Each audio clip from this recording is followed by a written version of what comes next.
Voilà la photo, je l'ai prise en 1979. J'avais un ami qui vivait dans la région. Il tenait un drugstore à Gainesville. Et un jour, il me dit « Charles, il faut que tu vois quelque chose. » Et là, je vois un document intitulé « L'authentique Coca-Cola ». Ce document daterait de 1910. Il s'agirait d'une copie manuscrite en mauvais état de la recette originale. Première surprise, il y aurait de l'alcool dans le Coca-Cola, mais aussi des extraits de citron, d'orange, de coriandre, et tout en haut de la liste, un ingrédient très étonnant. What's that? C'est quoi ça? F-E, Coca. Extrait de feuilles de coca. À l'origine, dans la recette, aurait donc figuré la feuille de coca et son dérivé, la cocaïne. Ce serait d'ailleurs pour cette raison que le soda s'appelle Coca-Cola. Pourquoi mettre de la drogue dans une boisson? La réponse est à 40 km de là, dans la ville de Columbus. C'est ici qu'a vécu John Pemberton, l'homme qui a inventé le Coca-Cola. Une jolie maison, transformée en musée. Voici tout ce qu'il reste de l'histoire de ce pharmacien. Il a inventé différentes boissons. En voici quelques publicités ici. Il passait son temps à fabriquer des mixtures. À l'époque, les gens pensaient que les sodas soignaient toutes sortes de maladies. C'est pour ça qu'on trouvait les sodas dans les pharmacies. C'était un peu comme des médicaments. Et à la base, le Coca-Cola, c'était un médicament.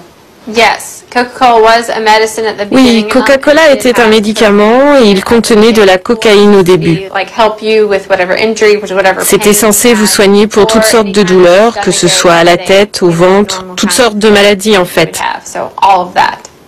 Mais pourquoi Pemberton a mis de la cocaïne dans le Coca-Cola? Suite à ses blessures durant la guerre de sécession, il est devenu accro à la morphine. Et il est devenu ensuite dépendant à d'autres produits un peu moins dangereux que la morphine. Vous faites visiter cette maison à des classes, des enfants, et vous leur dites pas, en fait, qui était vraiment le docteur John Pemberton. Vous leur parlez pas de son problème avec la drogue, vous parlez pas de cocaïne?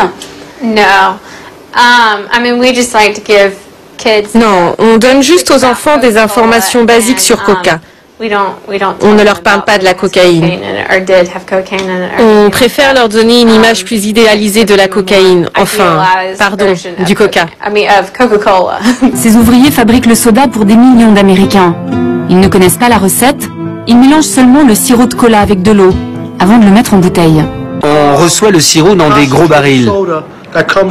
Il y a une grille tout autour et un autocollant indiquant que c'est dangereux. J'ai vu un de ces barils s'ouvrir.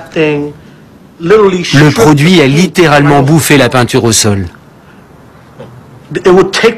Ça l'a enlevé. En fait, c'est de l'acide très puissant. Les gens chargés de nettoyer ne pouvaient pas toucher ce truc avec les mains. Mais normalement, c'est juste du sucre et des arômes naturels. Non, non. J'aimerais que ce soit ça. Mais ce n'est pas le cas.